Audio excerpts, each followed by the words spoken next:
Yeah, remember the time when we've spent saying hi Thai like idiots? And then I full finally 80 saw episodes. it in the full Korean, and I was like, oh my God, I've been doing this all wrong. Okay, Oh, here we go. are prejudiced against our own people. We're just ignorant fools. You're listening to the Janchi Show, hosted by 3 Korean American adoptees diving headfirst into what it means to be adopted, Korean American, and more. And now, here's your hosts, Nathan, Patrick, and KJ. Welcome back to the Janchi Show. I am your host, Nathan Nowak, along with KJ and Patrick. Hi, guys. Hello. I'm KJ. I'm Patrick. And this is the Woody podcast. Hooray! Hooray, we're back. We're still here. I need a bunch of kids going, hooray. That would be fun. That would be a fun. That would be fun. Would be a good Can you add sounds to the soundboard? Yeah, how do you think all these got here? Well, I assumed it was just like a default one you could remove, but not add. How do you think our music got in the... That's a great... You know, I said that, and I knew you were going to say that, and I was just like, hopefully he doesn't say it, so I wasn't going to say anything. It's fine. Welcome, though, everyone. We are the Janchi Show. We are 3 Korean adoptees. We are well into our 100-something episode. I don't want to say the actual number. We are well into our 100th episode. 100th.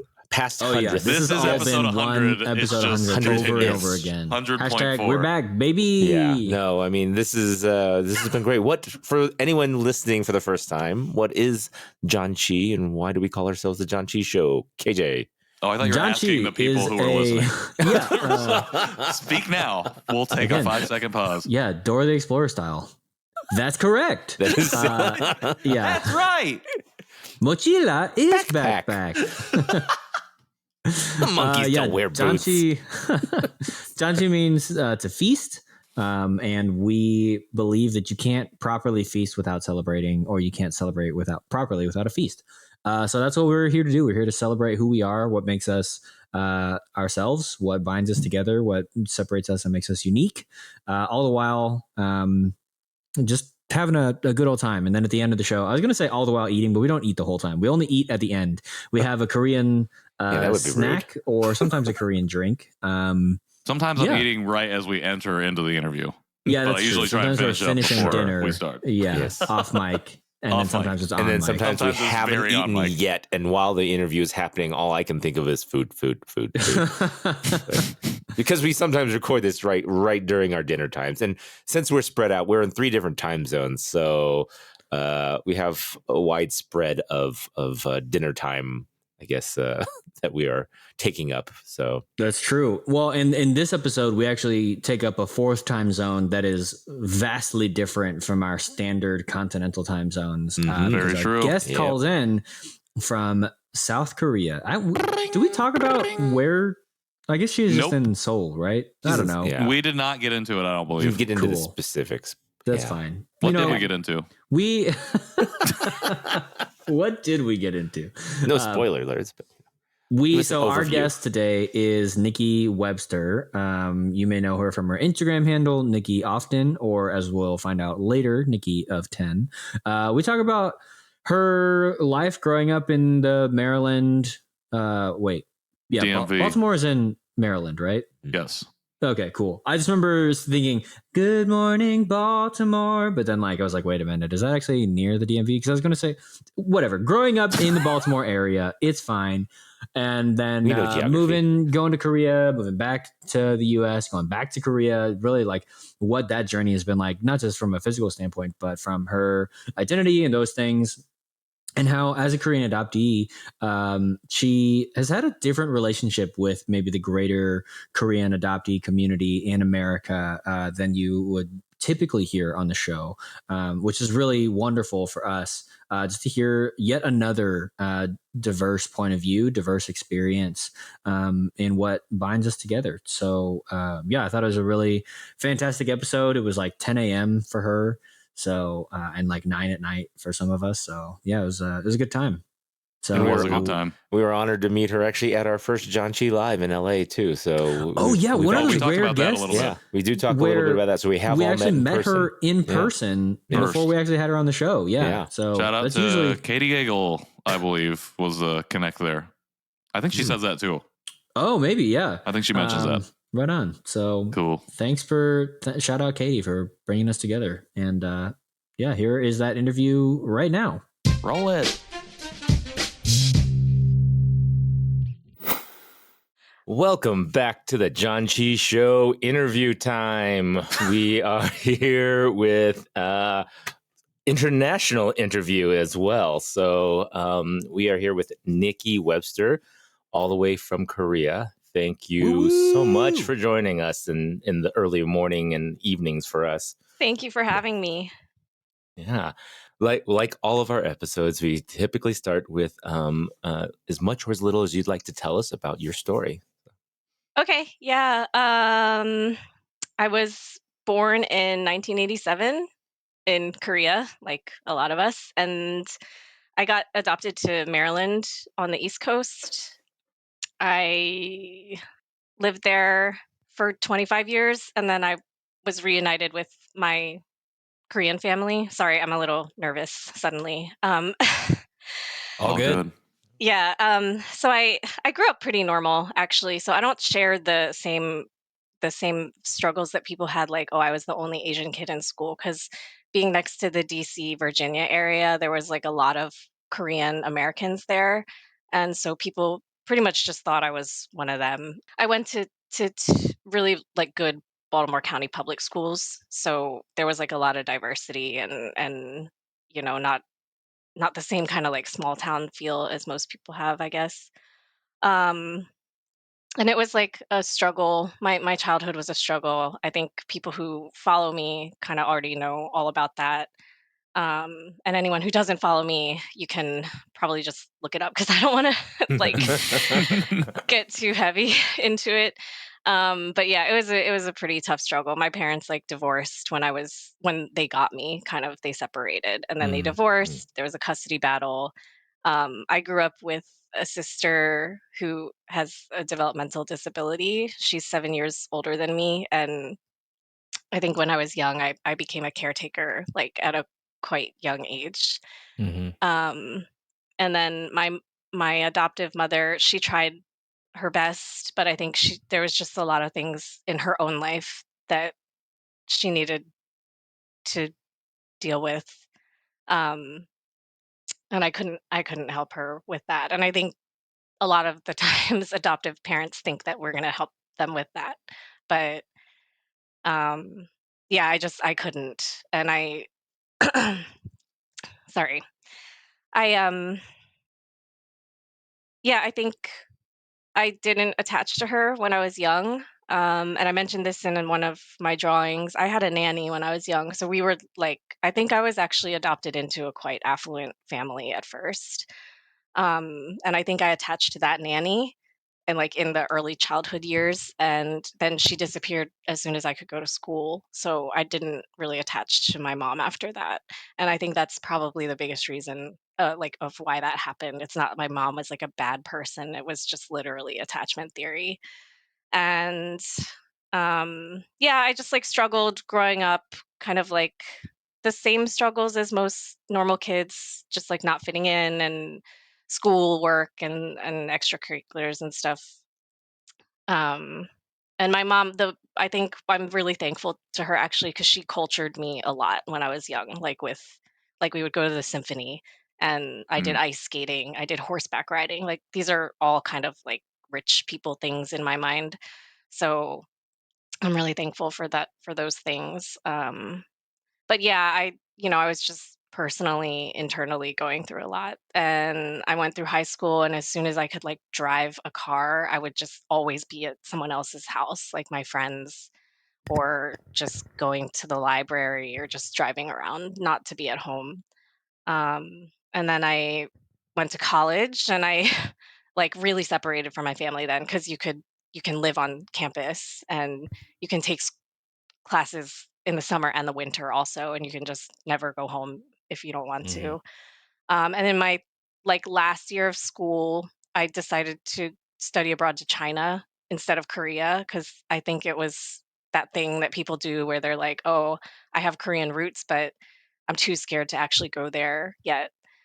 So I decided to go like adjacent to it. But I at that time I applied to meet my family, or I like asked Holt, "Can you help me with that?" And they said, "Sure." And they did like the letter that everyone talks about, like write it to your birth mother. They sent it off, and my oldest sister answered me back. And they heard that I was in China, so they were like, "Yeah, you should just come over here um, when you go back Yeah, to you the should just come over States." this way. Yeah, I mean, Just when come you've this already way. crossed the Pacific, that's like, it's true. I That's a don't good know. point. Yeah, That's a depending on good what point. part Yeah. of China you're in, you're like, that's like a 3-hour flight. Like, that's not Yeah, bad. but as a college student, a change ticket is really Yeah. expensive. Oh, for Yeah, sure. yeah, yeah. Yeah, You're like, so but I have no monies. No monies of any part of the world.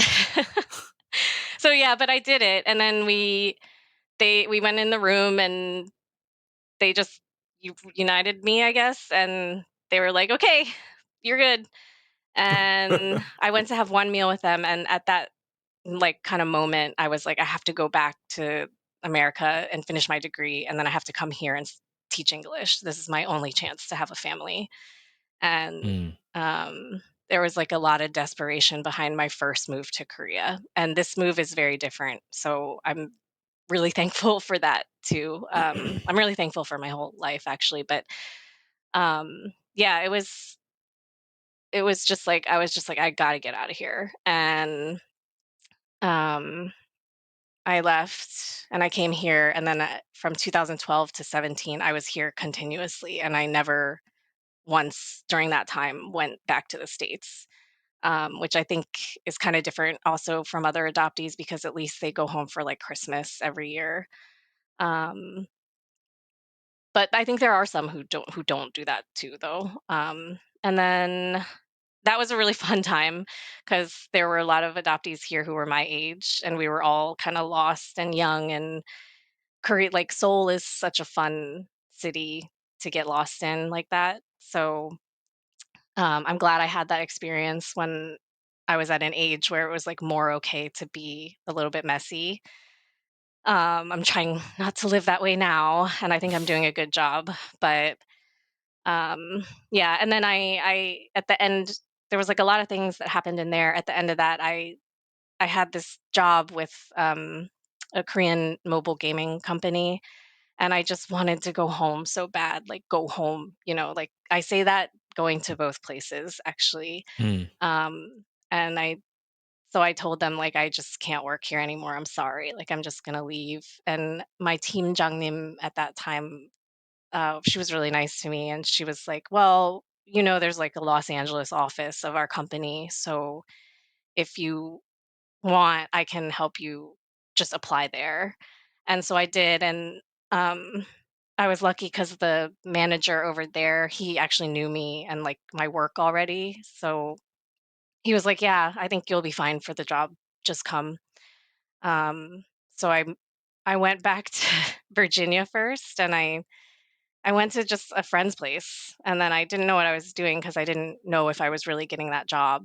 Like that, I left before he told me you have the job, and I went to Mississippi to see like a distant cousin of mine. I stopped in New Orleans, and then I went to LA, and then during LA, that was really tough too because the first 2 years were good. I had that job, but then 2020 came and everything sort of went crazy. Yep. And when I And then left, you met us. Well, that was yeah, 2021. Yeah, yeah, just moving along the timeline. before the 2020 dark happened, then you met ages. us, and Mm. then everything is rosy now, right? You met us. and, Yeah, she just said and she now met I'm us during the healed. dark That's ages. the end. Yeah, that's fine. But that's the turn. That's fine. Yeah. And then yeah, your guys' that event was great. I liked that event. I was like a little bit like nervous and weird. I remember I like followed you guys back to your hotel room. That was so embarrassing. But I did want to see it. And I was really impressed actually. You guys got like a whole suite and like a courtyard and stuff. It looked like you were like royalty almost. Yeah, shout Um out to friend and former guest Tom Bogansky for hooking us Yeah. up. That Yes. was awesome. Shout out mm, Tom. Nice. It would, if it was just us, it would not have been that. It would have been like a motel. Motel. Oh, what were we about to say? The 8? Yeah. And someone on the couch. in like Skid Row. Um, yeah, and then I got to so just recently last year I was like I kept getting jobs. Like I can get jobs very easily actually. Cuz I am in customer support and nobody really wants to do that and I've done it for so long that I'm good at it. So Mm. I could get jobs, but the way corporations are now, they're like really abusing lower level Mm. employees. And I got like this freelance position where I wasn't getting health insurance and I wasn't getting, like a 401k and stuff, which I think is important. Um, so they kept telling me I could be a full-time employee, but I ended up not believing them about that. So and I lost my car in a car accident and coincidentally I also lost my car the first time I moved here too. Um that's kind of weird actually. You're like, now that um I say that out loud, I've got Yeah. terrible yeah, luck with now it sounds cars. like I planned my accidents.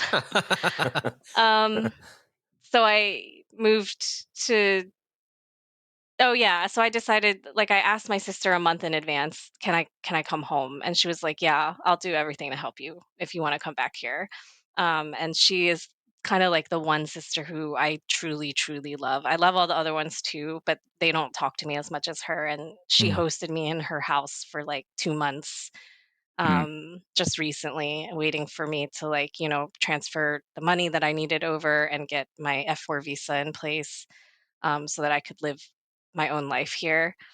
Um, and I like right now because of all that she did for me, that's kind of my goal here is to like continue with the Nikki often stuff. I want a day job to like a normal job.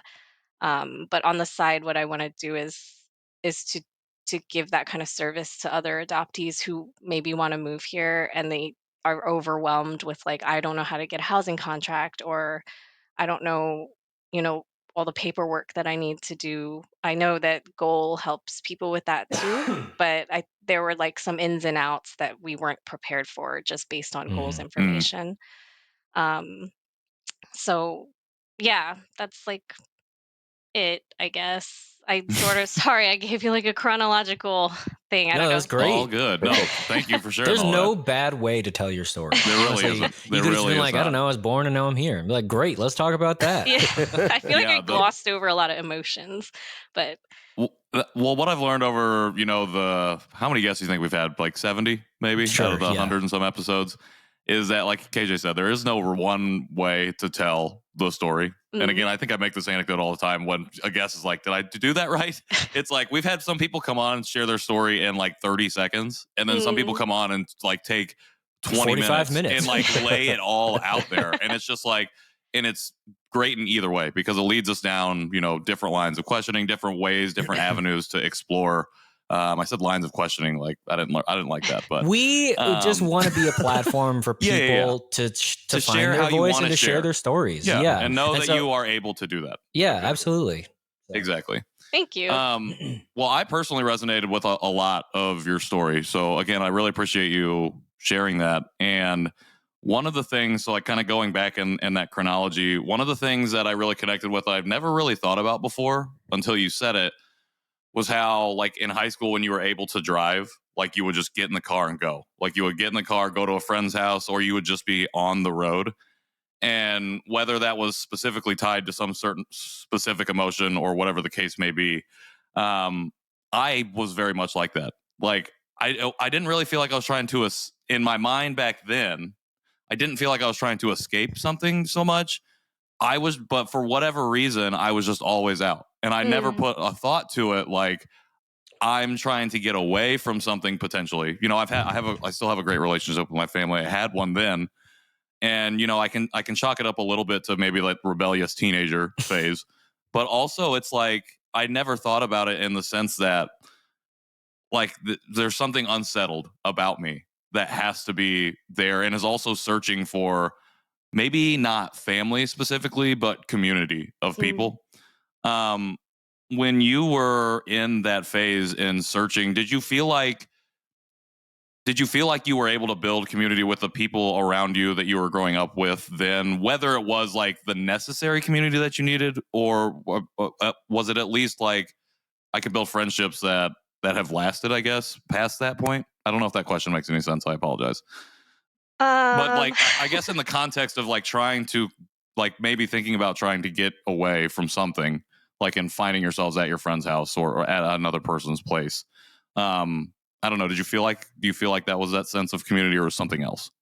No, it was all distraction and just really trying to not be at home. I had like a really good friend of high school, or a really good group of high school friends. Mm.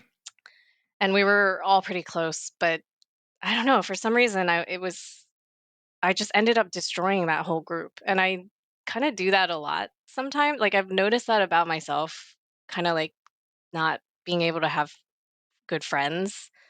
And it's really sad. But uh yeah, I don't know if I'm answering the question right either. But yeah, no, I didn't find community back then. No. I was just trying to be a normal kid. That's all I wanted. I just wanted a normal life. And um so I would go to people's houses and, kind of like watch in awe and stuff of like their dads basically since mine was never around, and watch how people are really growing up just playing video games or just, going to soccer practices and stuff, which is stuff that I did, but it's like almost every good memory I have is tainted by some weird insecurity or some thought of like I'm here and I'm doing what other people are doing, but like something's still wrong with me, Mm. and or something's still wrong with this whole situation. And um yeah, I think I didn't I'll just flow into another topic. I don't think I found adoptee community until like college-ish, like middle college, but it's not the same community I think that's happening now.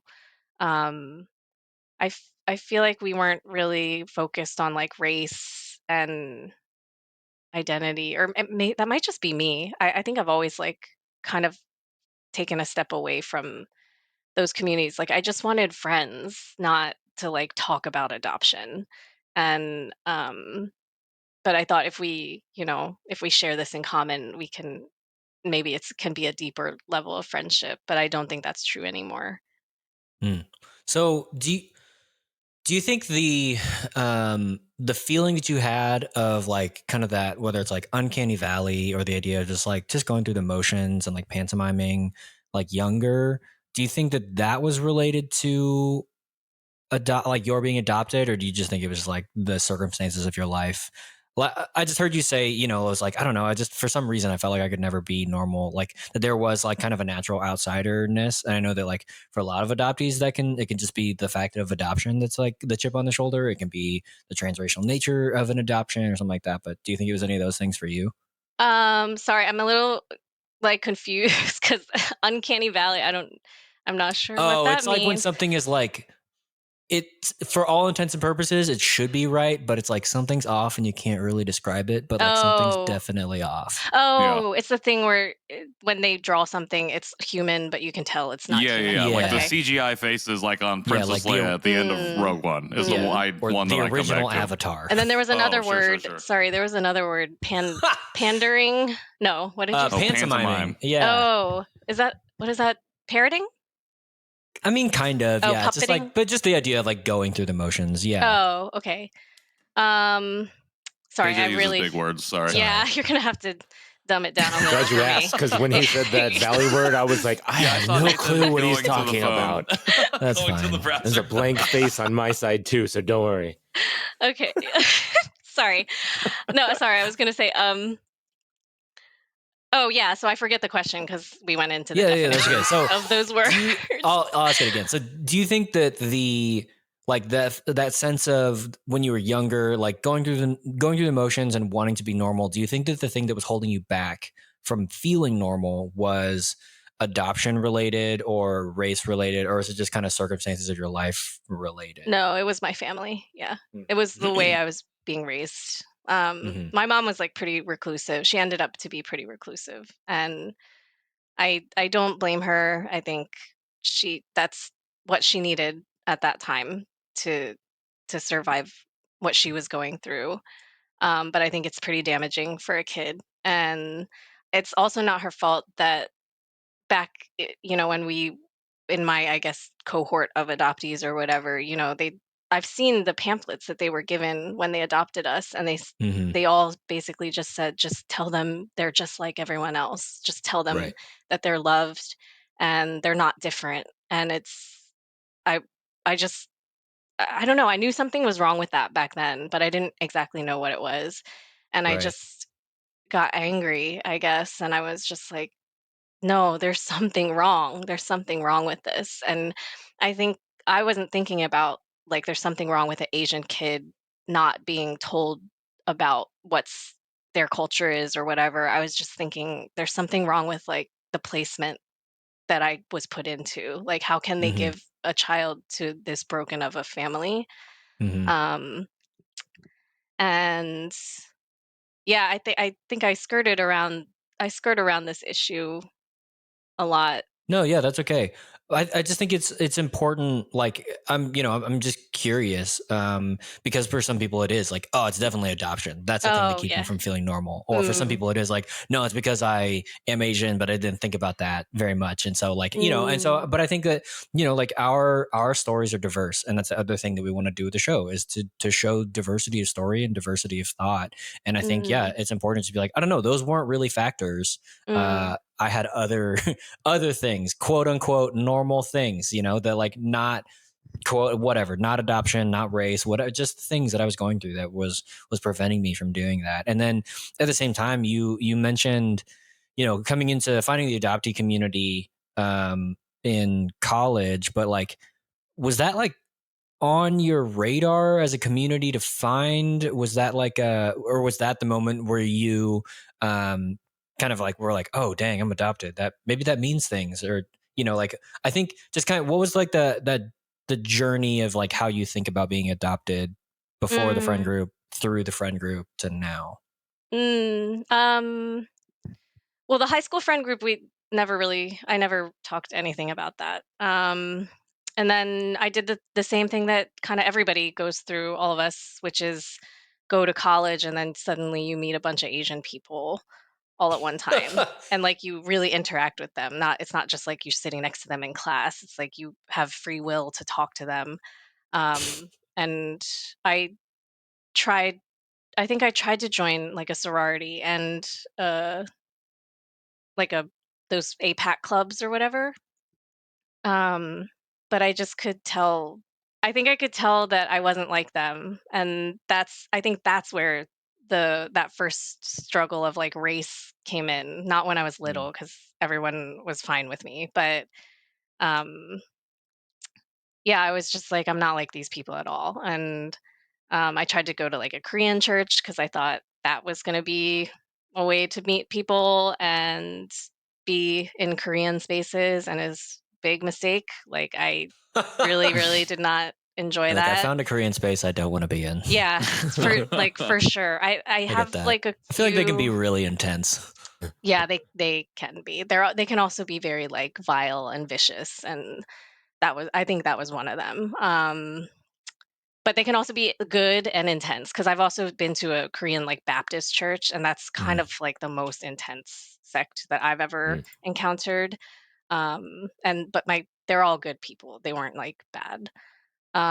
But yeah, like, the pastor there, like, singled me out as a false prophet, and he told me to leave, and I Wow. just and he, like, did it through a service, not, like, taking me aside and asking Damn. me, "Is something wrong?" Yeah, he Cool. just did a service about that, like a passage in the Bible about false prophets, and I knew it immediately.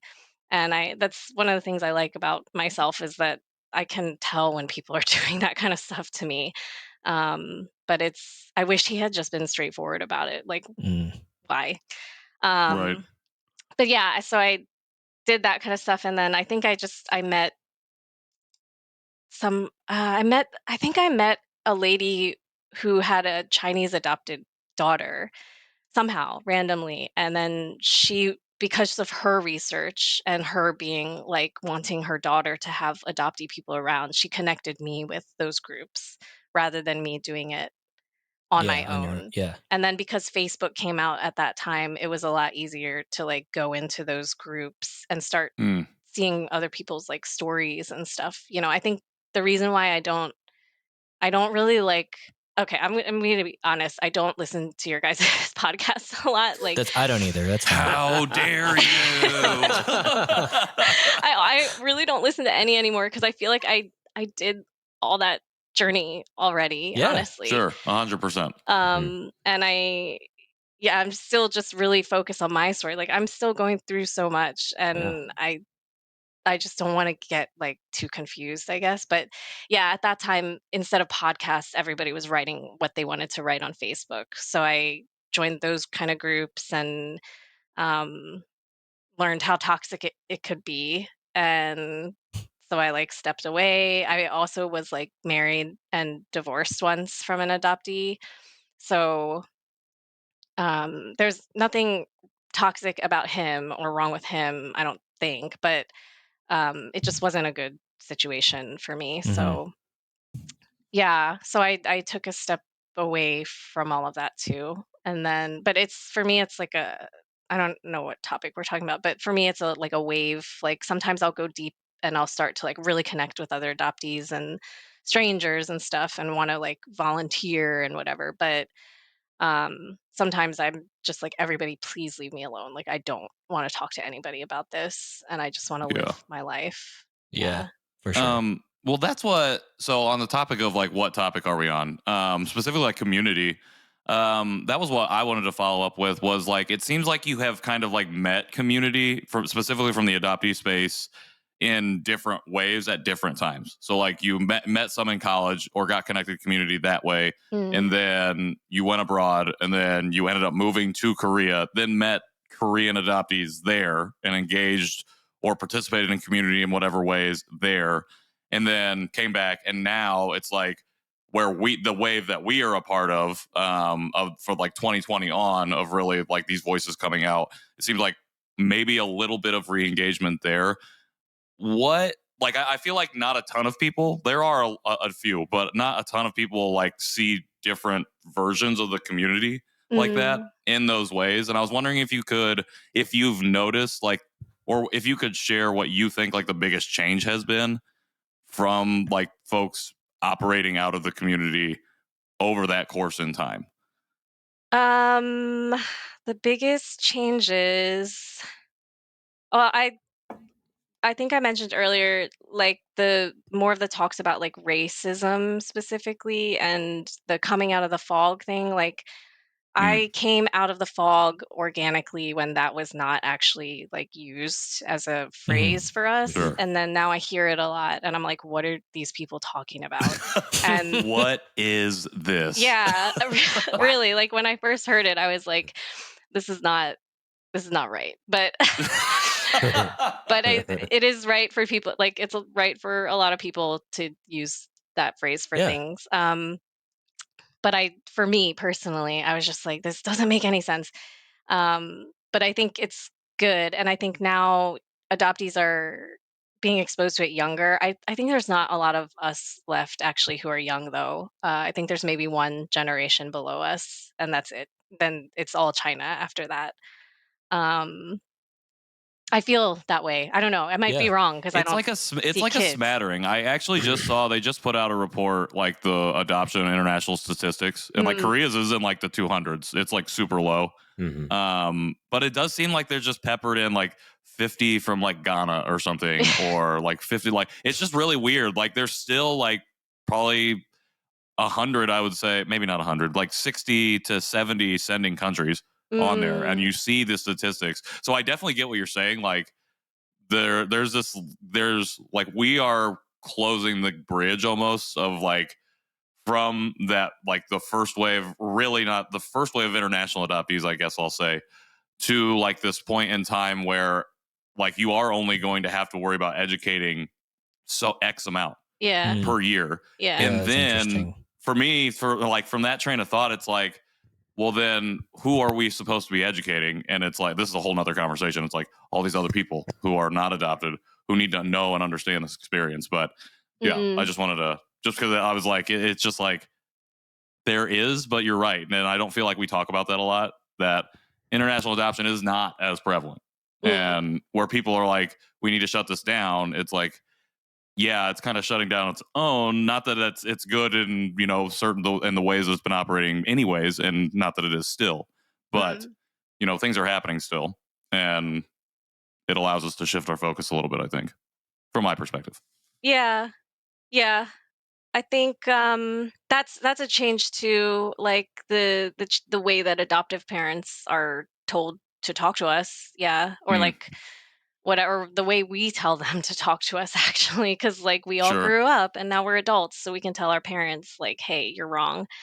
Um and I think what else? I don't know. It's weird. It's hard to say over time what's changing. I think those are the things that changed over time. Mhm. But the spaces are all different. It doesn't matter what time it is. So like in the US, it's a lot about networking, mental health, um, doing like Korea, like kind of in my mind, I'm sorry, but it's like kind of like cutesy Korean stuff, like The touristy touristy, kind of yeah. stuff. Yeah. Yeah.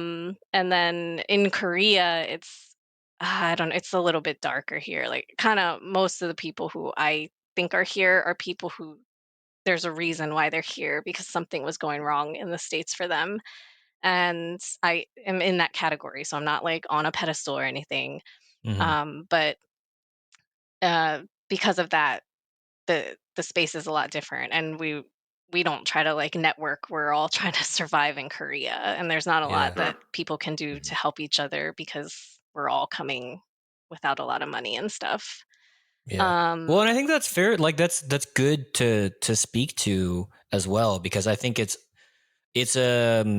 maybe if even if no one really talks about it, I think there's a sense of international adoptees must feel a yearning for their home country. Like they must mm, have this like Disney level like rose colored glasses about like what it'll be like to go home and like their home country and whatever.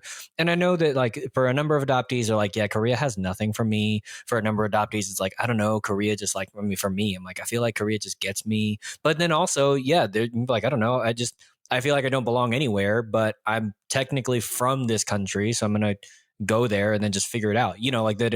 I don't think that you often hear the perspective of like, no, I'm actually leaving something, and this is just like a way for me to land.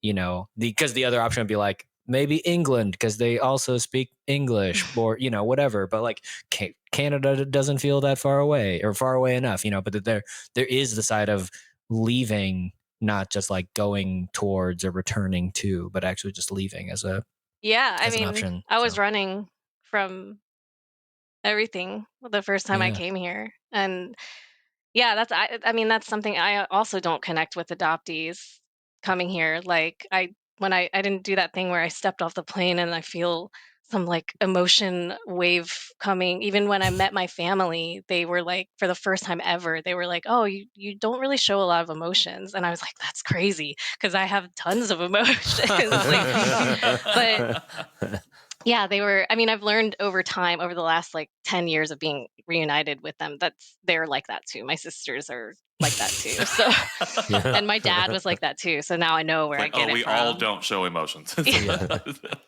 Except But, we're all like, very we're emotional. emotional, Yeah. but Yeah. Yeah. we Yeah. know how to handle it, but, Internal. Yeah, maybe they were like, I don't know, Americans are loud. We expected you to be louder about it. Yeah. yeah, I think they think I'm loud too. But, um, yeah, I don't share that with people usually. I did the thing where I was just like, I just want to get out of here. I'm just gonna go there and whatever happens, happens, which is Hmm. kind of not how I normally am, but I was when I was young. I was pretty reckless back then. Um, and very luckily for me, everything worked out pretty well. So that's good. And I also, the one thing I also want to say is I did not have a specific yearning to meet my birth mother. She's probably the person who I am the least close to right now within Mm. my whole family. I think I'm even closer to like her sisters, my aunts. And so I don't understand that struggle either very much. And Like I the yearning to meet your birth mother thing. yeah, and Yeah. I think it makes me look really insensitive, but I just don't get it at all. Yeah. And I don't think Korea gets me the same way that you feel. Um, so I don't know. I don't know what it is about this place, but I feel better here now. But I think that's because I feel better. It's not about Korea Sure. or the US Yeah. because I could have a good life in the US too. I could have just chosen a different city, um, and just kept trying, but I just wanted to come back. Mm-hmm. So one thing I have to go back to is when you first started talking about your trip to Korea for the first time. You said you wanted to go home there. Have you always? I really love that you call both Korea and America home. First off, but was it always like that? Did you always consider that both were your home? And what came to? How did you come to that conclusion of saying that and Mm, realization? well, when I first went to Korea, I didn't call it home. I said Oh, you I didn't. want to go there, and then I lived here for 5 years, the first 5 years, and then America was my home. I think it's almost like wherever I'm, where for. Okay, so first You're America. always looking for that greener grass. That was the middle part, yeah. I think America first was my home, and then when I was in my like struggle period from Los Angeles and the first trip to Korea, I was like, the other place is home, not where I Mhm. am. Mm. And then now both places are home because I grew Mm. up and I like stabilized my mind a little bit. And I think that I like that evolution and I like all evolutions like that. I have so many things where I had to like change my mind about things like that. And yeah, usually the third or fourth iteration is the best one. So, um, but yeah, that's why I use it interchangeably now because I have experience in both places. Mhm. Yeah. Yeah, I like that a lot. And I like that. I like you sharing that, like, you don't feel that yearning, that's like sense of feeling that adoptees feel of like yearning for your mother or other certain feelings. Just because, again, like KJ said, our stories are very diverse and we all live and operate in whatever ways that we do as individuals. I think a lot of times, especially Korean adoptees, can take this collective mindset of like, we all do the thing the same way and we have to do it that way, and I disagree with that. I don't think that Mhm. that's the case at all. I think we're all going to operate differently and go through it. We might have similar or shared through lines, but everybody's story is different. And I share all that, though, to kind of get to you've mentioned it a little bit. And one of the reasons that we connected with you is because of your Instagram account, Nikki Often, or Nikki of 10, as I believe you are going to enlighten us on a little bit.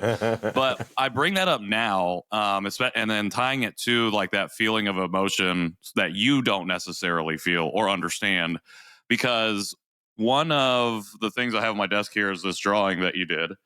Ah. And I remember when you posted it, I think it was a story that I saw it on originally. Like, I felt that yearning feeling, Mm, and it's funny to hear you explain that, like, you don't feel that, but sometimes, like, and then thinking about like the art that you make, the mm. things that you create, and the feelings and emotions they can elicit from specifically other Korean adoptees or just adoptees in general. So I just wanted to share that because I stare at this, I look at this every day. It's right next to a picture of my grandparents. It's like, this is like my familial corner of different emotions off to the left side here.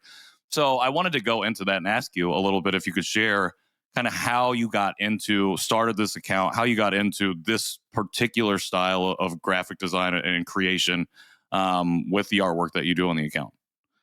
Um, yeah, I can talk about that. Sorry, I was surprised to see my own drawing on your desk. Thank you for having Also, it for the there. listener at home who couldn't see that, it's Oh a yeah, sorry, young sorry, boy sorry. and a Korean woman in a traditional hanbok.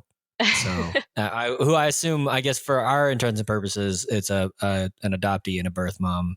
There might have been a caption associated with it that would explain that more, but yeah, And it's this was Yeah, really, posted on the really last day lovely. of Nam this past year. it was. Um, I don't think it was, but I don't think it was specifically about that. It wasn't about the yearning feeling or anything like And that. did you purchase that, sir? I can That was a gift. That was a gift was a to gift. Patrick.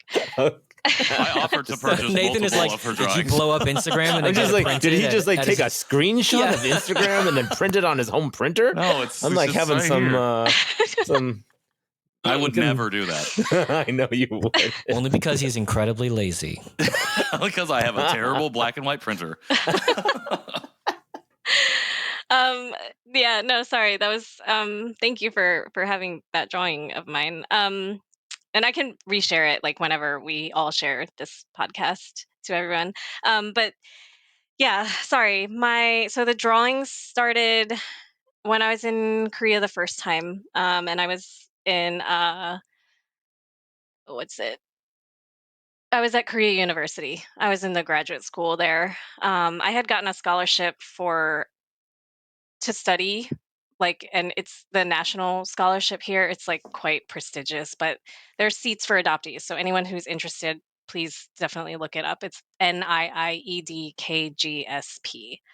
Um, and you get a free year of TOPIC preparation and free years of school at any university that's in their list. That's a And pretty good deal. yeah, it would have been amazing if I had gotten my master's degree, but I didn't. So I chose to go to the Korean graduate school rather than the international student school, which is a huge mistake. So definitely don't do that, guys, unless you speak Korean perfectly. I was gonna say, is like, do you have graduate level Korean? Because that would be amazing. No, but there's people who can do it though. There were like a lot of Southeast Asians who came, who were in the program with me, and they learned Korean to level 6 TOPIC, which is the highest one. So they were like basically fluent when we ended a 1-year program. But that's because they were taught like from birth that the only thing that was going to get them through life was to study. And they were given kind of like, privileged lives where the only thing they had to worry about was studying. So that's why they did really good. And I remember being like super bitter actually against people like that, everyone who could learn Korean faster than me. Like learning Korean was really hard my first time that I came here, and for some reason now it's coming to me a lot easier. Um, but yeah, I was in that program, and the first year of the Korean stuff was fun and good. Like it was a little bit hard, but I was glad to be learning Korean. And then but the first like semester of Korea University, like I remember going into the classroom with all the people on the first day, and the the professor like read out my English name, and then everyone kind of started like giggling and laughing, and it just like brought me back totally to grade school where I was being made fun of for something, for being a little bit different about something. And they called out Nikki Webster, and you were like, "It's pronounced often." Yeah, I had to say that to him. No. No, and then I just felt bad because like I kind of laughed too, and he got so angry at me, the professor. He was like, "Don't ever disrespect me like that." And I just I just was like, "This is not where I want to be." And then there was a girl who was actually really kind to me, and she was Korean American, so she could speak English very well. And she was like, "You know what? If you need help like in the classes, like let's study together, and I can help you with all this." But I realized from like her work ethic that I didn't belong there either, because she just really wanted to study and she wanted to do research. And I was just like, yeah, I kind of took this scholarship not really knowing what it's like to be in academia. And I met a couple people at the GSIS program that year, and one of them was a Korean adoptee. And I sort of like got involved with him, and I was just struggling so much that I started making drawings to like send to him kind of as like notes and stuff, but he just was like not having it. So I ended up just like doing it for myself, and then I put it on my personal Instagram first, and people were like, "Oh, that's kind of good actually. Like they're really cute." But it Wait, was actually, I want this printed. Actually, can I? But my style now is changed over time. Like it used to be very like kind of ugly, cute, and now I kind of like finessed it a lot over the years. But yeah, so that was like the start of it, just like total, just being sad all the time, needing to put it somewhere. Nobody understood me. Really, nobody understood me. Like I think a lot of us feel that way. And it sounds cliche, but there's so many life experiences I have that other adoptees cannot talk about. So, um, yeah, I just really, really felt alone all the time. And it was Christmas time, so I made one Christmas drawing that was really, really good. I still post it every Christmas. And then, yeah, and then I just made the Nikki Often account because I was like, I don't want this in my personal account. I want it to be separate. Sure. And it wasn't like a strategic thing. It wasn't like, oh, because I'm going to build a whole brand later. I just was like, I don't like the way the grid looks. So it was Classic. strategic just for the visual vibe just check. yeah, aesthetically. And I actually chose the name Nikki of 10 because like a lot of my identity back then was revolved around my family and how I fit into my Korean family. And I just wanted to be with them so much. And I have so I have there's 10 daughters total of my mother and father. They're all biological, same parents. And I'm number 6. And so I was like, oh, I'm Nikki of 10 girls. And so I chose that and I put it on the thing. And then I was like, oh, actually, like it's kind of a good play on words because like it looks like often. And I realized in my family I was Nikki often most of the time because I couldn't be Korean and be with them like that. But I was also Haejin to them because that's my Korean name. And I'm also Yoonsun because the government named me that in Korea, or like Holt. I guess Holt named me that, but and the government won't recognize my family name because I have to like submit a name change or whatever. But your family told you that you had they had given you a Korean name? Yeah, because all of my older sisters share a Hanja in their name. Right. So, my family was kind of like traditional like that. So they all named us with the one same With Hanja Hey. in the beginning. Yeah. And then okay. So there's 5 Hey somethings, and then I'm not gonna say their names. And then Yeah. I'm Heijin. So yeah. So that was like how that title came about. And I was so proud of myself because I was like, yes, I love when things have dual meanings because, it's just like so much more interesting. And Mm-hmm. I think I continue that to that day. And that might be the reason why people find it so not compelling, but like so interesting to look at because there's just a lot of layers in most of my drawings. You are an artist. You know what? There's an off-air conversation, Yeah. but I'm gonna take it back. You're more than a content creator. Artistry. Not that, and like I totally get to just being like, I don't know that there's always this all the time, but I think like it's that level of consideration and that level of like, I mean, really, truly of craft. And I think the fact that like whether by just doing it a bunch or by like careful consideration that it is improved, I think it shows in artistry. And I think that is why why your stuff is so resonant and why it's so like every time I see it, I'm just like, oh my God, this is so good. Why don't I see this more? And then I get mad at Instagram for not showing it to me more of 10 times. So yeah, but yeah, it's really, really fantastic work. Thank you. Patrick didn't enjoy Thank that you. joke. I wish I had the soundboard, but I don't have control.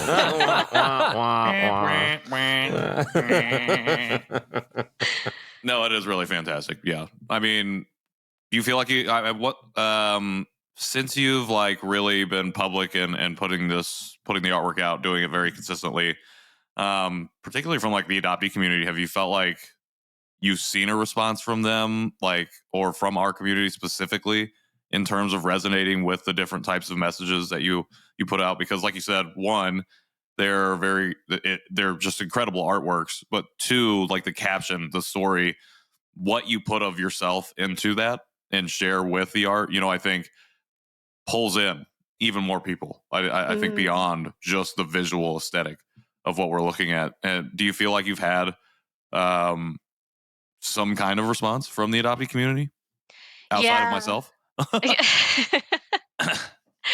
Yeah, just you and one other person. No, it's I I yeah, I get people who so the biggest group of people are people who've gone through trauma also, whether Mm, it's my same trauma or not. And I think the second biggest group is people who are don't realize that they've been through trauma, and for some reason when they see one of my drawings or read the words, not a lot of people are reading actually, I don't think, but something in them is like, "Oh my god, I never thought of that," or "I never felt that." And people reach out to me, like, personally to be like, "Thank you for this specific drawing," or, like, the group of drawings and stuff because it helps me feel seen, I guess, and, um, yeah, I and it's weird to me actually, like, when because I can it seems like there's not like one specific group though, like other mm, than it just being like trauma, because there's a lot of like sure. adoptees who I think are kind of like they're very anti-adoption, and that's not my stance on adoption, but they they still can resonate, I guess resonate whatever with my Sure. Yeah. drawings, and we it's okay for us to disagree on that and still kind of share this whatever's happening with me and my drawing. But then there's other people who have like completely normal lives. They're happy, or they think they are, and they see my drawing and they're like, "Oh my god, yeah, I feel something about that." And so I actually think it's really great that like two totally different people can be brought together by one thing, and it feels really like I feel very honored that I can be something in the world that brings people together like that. Um so I Yeah, I think that's I'm sorry, I go off on tangents. But yeah, I think that would be the response from adoptees. Yeah, Love mostly. it. Yeah, Thank you for yeah, sharing that's that. Really really, love your really artwork. lovely. I mean, the fact that there are, we talk about it too, that there are adoptees in all different stages of discovery or trauma or their lives in general, that when they look at that they might relate to one and then not to the others. And so that's, again, I think the way that you do all your artwork is great because it can be looked upon by a lot of different people, and it'll bring up emotions for different people in different ways, and for other people that you might not expect to bring up emotions. So Mm, that's the great part about art, I think, is that everyone interprets things differently, and it's I just applaud you for doing that and for being a part of the community, and sharing that. So thank you so much. thank you. Thank you. I mean, that's the great metaphor, is it not? This art's making me feel something.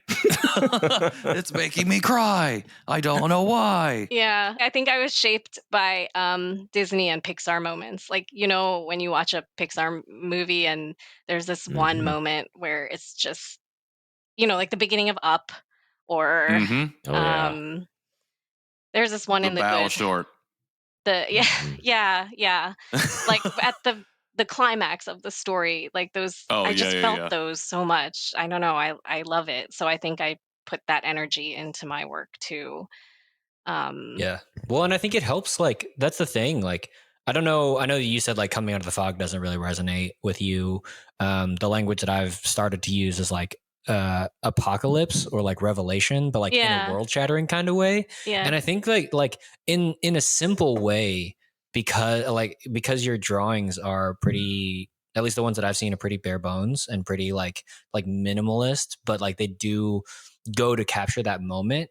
Is I think that like when people find it, it strikes them in their own life's arc and helps them reach either like that pillar or that valley in a way that helps them move into the next phase.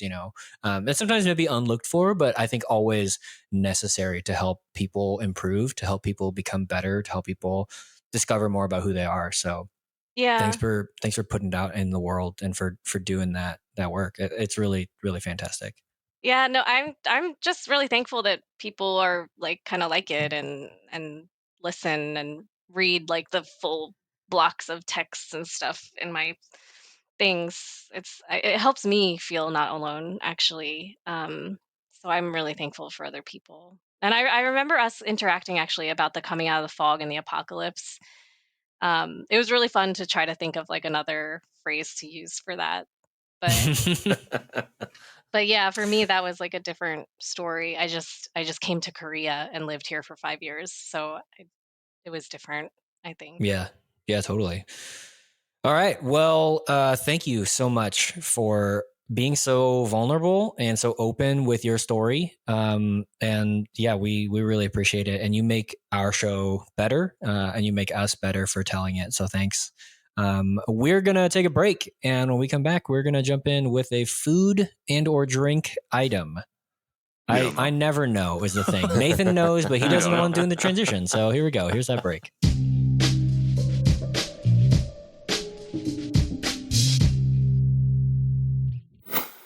Welcome back to the Janchi Show. Eating food snacky time. Eating cookies. I'm gonna just change it up every time to make Patrick laugh. You do change it up every time. What do you Yeah, mean? it's honestly You're amazing. saying it like you're just gonna now start doing I'm it. just You've I'm just been gonna do doing it that way. I'm Like, just you know gonna what? do The it. last 100 You're never times I gonna know. didn't mean to. But, 119 but moving episodes. forward, I Moving do forward, mean to. I'm gonna make it canon.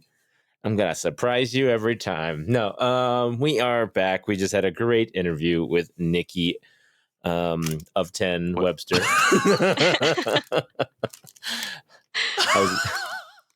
I'm sure many people Oh, You probably said have them. everyone except the one it is. Exactly. No. Oh my Um, goodness. We Incredible. have a snack from Haitai.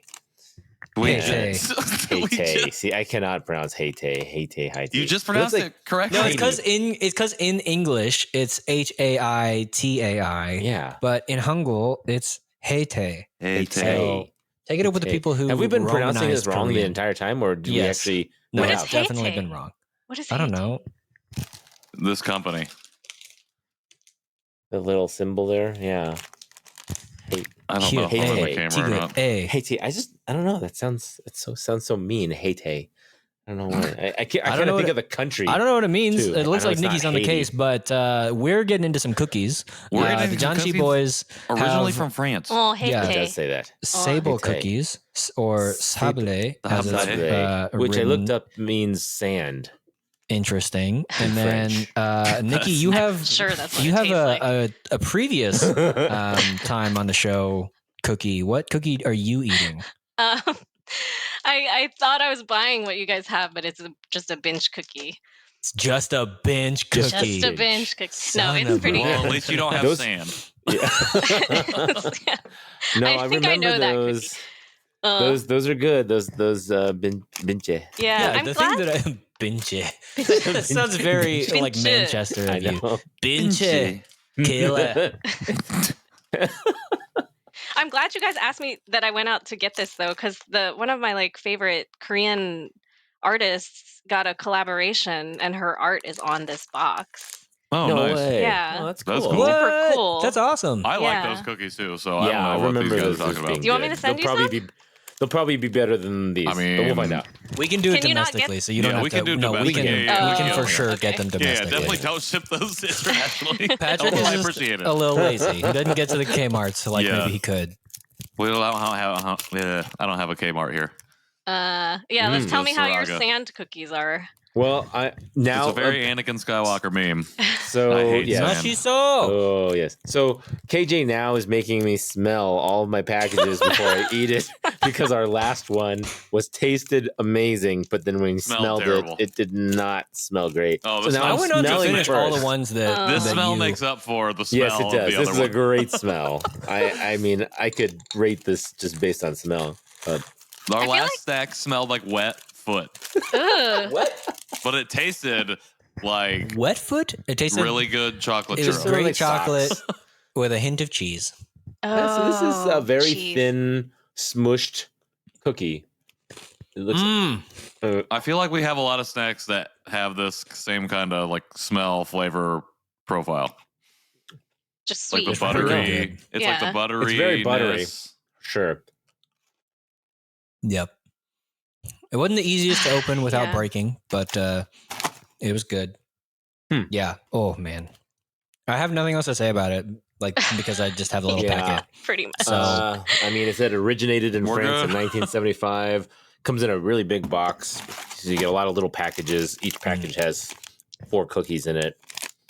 I miss um, U.S. cookies. do That's why I'm not do you impressed miss with just like Finch. generally like U.S. sweets? Yeah, all junk food in the U.S. is like way better, but it's because I grew up there, I guess. But there's some I do have like my favorites of Korea too, though, that like I can never. Well, I could get it in LA. That was easy. What are your favorite Korean snacks or dessert, whatever? Indulgence.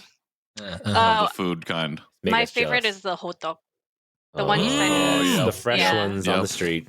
Yeah, and it has Yeah. to be like Yep. freezing outside, and you have to be like, and then I like tteokbokki, and I like the guk off the street. You know the fish cakes, the Mm, on the yeah. sticks. But I just get the water that's sitting in, which is like kind of weird because in the U.S. that'd be like dirty hot dog water or something. But I think it's so The good. old hot dog water. I wasn't gonna say You it, can but buy I was that? not That's thinking kind of it. weird. Wait, what? You don't have to buy it. You should buy something else, but you can just get a cup of it. Interesting. Yeah, hey, can I get that all of that water? Can All I get that hot water? dog water? It's like Just tea get some for of that, fish yeah, juice. just some of that It's stuff you're fine. gonna throw out, and then Can I have your trash? yeah, that's been a lot of my life recently. Like asking my sister, "Are you using this? Can I take it to my new apartment?" That's awesome. that's Yeah, hotdog great. is baller. Tteokbokki also baller. Do you Mm. make any like your own hotdog? Have you done that?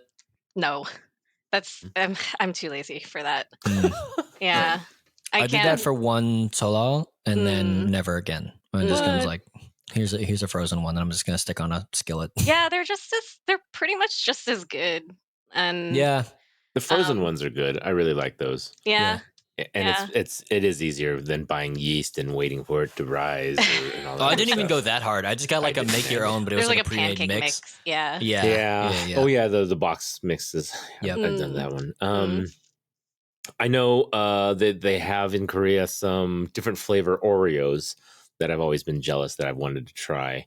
What flavor? Oh. Like tiramisu, What? I would totally eat a like tiramisu strawberry, Oreo. like thin ones. They have like those, you know how Did you they say have a couple. strawberry? I'm almost thin- positive they have that in America.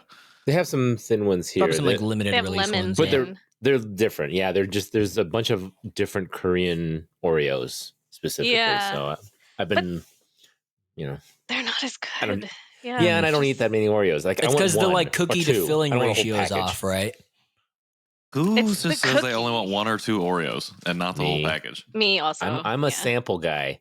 I'm like, that's why I love the buffets. Remember, Yeah. I get a little bit of everything. I don't want too much of one thing. Oh, I'll sample it, the whole thing. And that's why he likes buffets. We should get back to the cookies that we're eating. Oh yeah, sure. Back to the sand cookies. That's kind of the conceit of the Janchi portion here. Well, you Yeah. ate yours and you were like, I have nothing to say about this. Yeah. I don't. I was just We like, had to talk about something else. Well, Nikki, how do you feel about your cookie, your binge? if you had to give it a rating from 1 to 5. I'm sorry, I 1 to didn't 5 eat it inches. actually. I'm drinking a veg meal. It's because it's morning time. I don't want to eat a cookie in the morning. That's fair. That's fair. But it's But been you said How's it's your not your drink favorite, then? so you've had it, right? Yeah, it's good because it's basically just a chocolate bar with a cookie underneath. But it's not like a Twix. I don't know. For some reason, it's just like I'm used to whatever textures America is offering. Oh yeah. Oh, yeah. But I have this Vegemil sweet byung, Vegemil B, I think it is. They call it Vegemil A is like the non-sweet and B is the sweet one. And this one, Interesting. my sister like just recently told me that this was like our dad's favorite drink. So now every time I go in a store, I buy it, which is kind of like my weird sentimental way to be close to him, I guess. Yeah. Do you like it though? Is it like a vegetable? Yeah, it's not just like a sweet V8, soy is it? milk. Oh, Oh, it's just okay. Yeah. with vitamins. Yeah, I guess. Yeah, it says it's nutritional. I don't know. But this one I like it right now because it's warm. I got it from the warming section in the The convenience warm store milk section. rather than the fridge. Yeah, there's always like a Alright. little fridge where they're warming up like coffee or anything that someone might want to drink warm. I couldn't do like warm like dairy milk, but a warm soy milk I could probably do. Yeah. That seems to make more sense to me. Yeah, okay. I was just asking because I was like, yeah, this is what I do to be close to my dad, but also I think it's disgusting and I hate it, but I still want to do it. You know, and be like, oh man, that's tragic and understandable, but No, it's tolerable. But it's good that you like it. Yeah. Yeah. No, I do like it. Yeah, it's pretty good. There's not a lot of things here I don't like. I haven't come across anything that I've really been like, I'll never eat that. But yeah, the cookies and the bakery items, they're very lacking. Yeah. What about the sea cucumbers? I don't think I've ever eaten that. I would want to try it if it was offered to me. But if it's a you can get texture it at some thing, sushi restaurants. It is a texture thing. ugh, Yeah. no, That's I one probably thing I wouldn't didn't it. like. Yeah, it's Yeah. like slimy. It was like a kind of sushi. It was actually kind of gummy. I'd say. They put Oh, them in soup sometimes too, like little okay. cubes. You can find them in soup, but yeah, Do whole not want other to find story. that in my soup. Yeah. You don't need like it's a not tofu. a I'll tell you seafood that. style okra. Not about that. Are you guys doing a lot of like cooking at home, like Korean food specifically? No. Yes. Just No. Nathan. Just me. I mean, I make some Do you have version. Actually, I'll say KJ probably makes Yeah. it more I make often. some version of kimchi bokkeumbap for breakfast. Sometimes it has kimchi in it. Or just the bokkeumbap. So it's just fried rice. May or may not contain kimchi. But yeah, that's about as close as I get. I don't know. I've been thinking about, I mean, I made like the toku, and I did just pick up like a thing from Zion Market that's like make it at your like a packet version of tteokbokki, which is great. So yeah, every now and then, but it's not like all the time. Yeah, I had this dream that I was gonna do that, but I didn't. Oh, is that It's like that, but not expired, Nathan. Is it this one? Is this the one that's? Yeah, oh, it's it is expired. October last year. Great. It's going in the This is trash. expired. You put it in So- the trash. Yep, but it's That's mashi okay. soyo. Nikki, thank you again. Thank you for having Thank me. Are we not you. going to rate our cookies? Oh yeah, We we haven't even rated rated ours. Rapid We got fire, so I'm gonna we give got it. so I'm many gonna give it a 3. tangents. Right now, you're 3. I'm giving it a 3. Move on. That's Out of what? I agree. Out of Out of 5. We had a 5. Okay. I'm gonna go there too. It's a little dry, actually. What? Yeah, I'm going like- for. it's a little I sandy. like it. It's a little okay. All right. I wasn't ready with the I didn't- trombone, but that's twice now. We've needed it. And you owe yourself one. All All right. I mean, now it seems like we've run out of things to say about Now these we're done. Now cookies, we're just so- hanging out. Yeah, now we're just hanging out. Nikki, thank you so much for taking the morning to hang out with us and share so much of your story with us. It's really a privilege and honor on our part to be able to have you on and for you to give us your time. So thank you so much again for joining us. And to all the listeners out there, thank you for joining us. If you want to join us for other stuff, you can check us out on all the social media platforms at Janchi Show. If you want to talk to us about stuff, you can send us an email to janchishow@justlikemedia.com, or you can leave us a voicemail at 972-677-8867. You can also go to janchishow.com and support the show in a number of different ways. I think we have merch over there now. I can never remember. And if you're feeling so inclined and you do enjoy what you like, and you do enjoy what you are hearing on a Wednesday to Wednesday basis, we would love it if you go on to the podcast players that offer reviews and leave us a rating or review. Always means a lot to hear from y'all. If you want to check me out, you can find me at Patrick in the I'll World. check you out. Gross. I'm All sorry. right. You just Nathan the way you said is that. out All of the right. show. it's And like the late. facial expression too. KJ, It's where late. you can find KJ at KJ Relke wherever he wants to be found, and I don't even care about Nathan anymore. That's okay. Nikki, where can people find you on the internet? Yeah, I was let's going- I was go gonna more close out importantly- with Nikki. More importantly, My Instagram is at Nikki NIKKI_often, and my website is nikkioften.com. Nikki of 10. Perfect. All right, Nathan. Nailed it. Now that you've had a timeout, where can people find you? Sorry. You can find me at @NoWalk on Instagram. Thank you. Thanks. Thank you for asking. I'm cutting that out. You're ridiculous. I'm cutting your tag out. I'm just gonna insert I mean, you're silence. just cut me out of this whole episode. Go right ahead. No, I'm actually I'm putting more outta of you here. in. I'm looping your stuff and putting it into different places on the episode. I'm gonna go eat more sand cookies. Put it all in my awkward pauses. Just put Nathan right Oh, there. yeah, just Nathan Phil. Let's add some Nathan Phil. Well, again, Nikki, thank you so much. Make sure you go check out her stuff on Instagram and on her website. Do not screenshot and print off your own versions of her pictures. Get them from her directly. Support adoptees, support Asian Americans, and thank you for supporting the show. Until next Wednesday, Janchi Heyo. Janchi Heyo.